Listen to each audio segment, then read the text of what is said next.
Well, Rachel?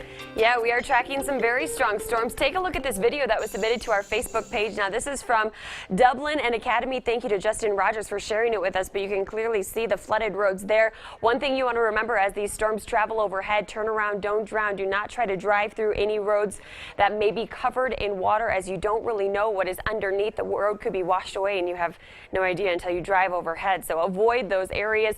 We are continuing to track pictures like this, streaming into our Facebook and our Twitter accounts as well, showing a similar sight to what we just showed you with our live look from Woodman of hail covering the roads as well as the side streets and people's front yards.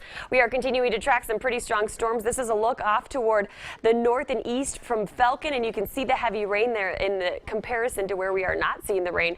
You can barely even see through the shaft there. We are continuing to track this storm as it moves overhead. A severe thunderstorm warning has been issued east of Colorado Springs until 5 o'clock. May get some 1-inch in diameter hail along with 60-mile-per-hour gusts.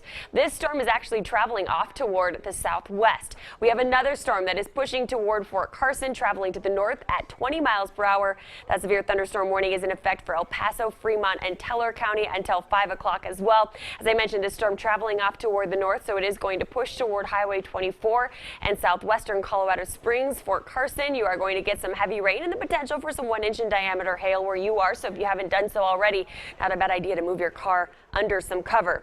We are continuing to track a flood advisory for Colorado Springs through 7 o'clock. Another flood advisory for Peyton until 7:30. It's in that area of pink where we are tracking the core of this storm near Peyton. It's dropping off toward the south, heading toward Highway 94 between Colorado Springs and Ellicott. Avoid that stretch of highway until this storm moves overhead. Driving beneath it is not going to be easy or something that you would want to do.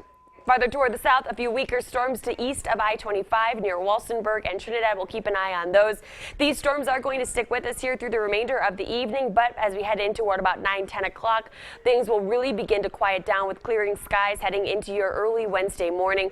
Tomorrow, for the first half of the day, should be pretty quiet, kind of like what we saw out there today. By 1 o'clock, storms begin to develop across the high country, spreading farther toward the east through 4 o'clock. We'll have a few storms to contend with out across the plains, similar to what we have out there today. Storms tomorrow will once again be capable of producing some heavy rain and small hail, certainly not out of the question. Everything should come to an end, though, by midnight tomorrow night. Temperatures tonight will fall back into the 50s and 60s with cooler temperatures up across the high country. Temperatures tomorrow getting back into the 80s and 90s. Of course, that's before these storms begin to roll through. Once we get the storms to pop up overhead, temperatures will drop by about 10 to 20 degrees in some cases. Colorado Springs temperatures are expected to cool down by the end of the work week with our next system that moves overhead, bringing even more active weather as we head into your Friday and Saturday. Temperatures falling back into the 70s, staying there as we take you into Monday. In Pueblo tomorrow, your high temperature still in the 90s, and we'll keep the 90s in place through Thursday. Cooling it back into the 80s, though, Friday through the weekend. We'll stay in the 80s Monday, Tuesday.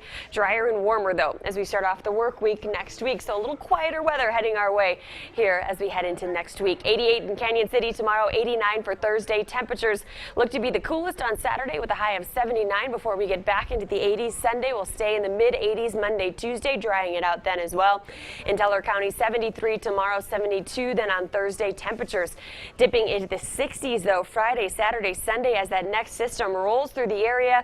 We are tracking a pretty good chance for storms tomorrow, Thursday, again Friday and Saturday before it begins to dry out Sunday, Monday, and Tuesday. Again, I want to remind you to get our Storm Tracker 13 weather app.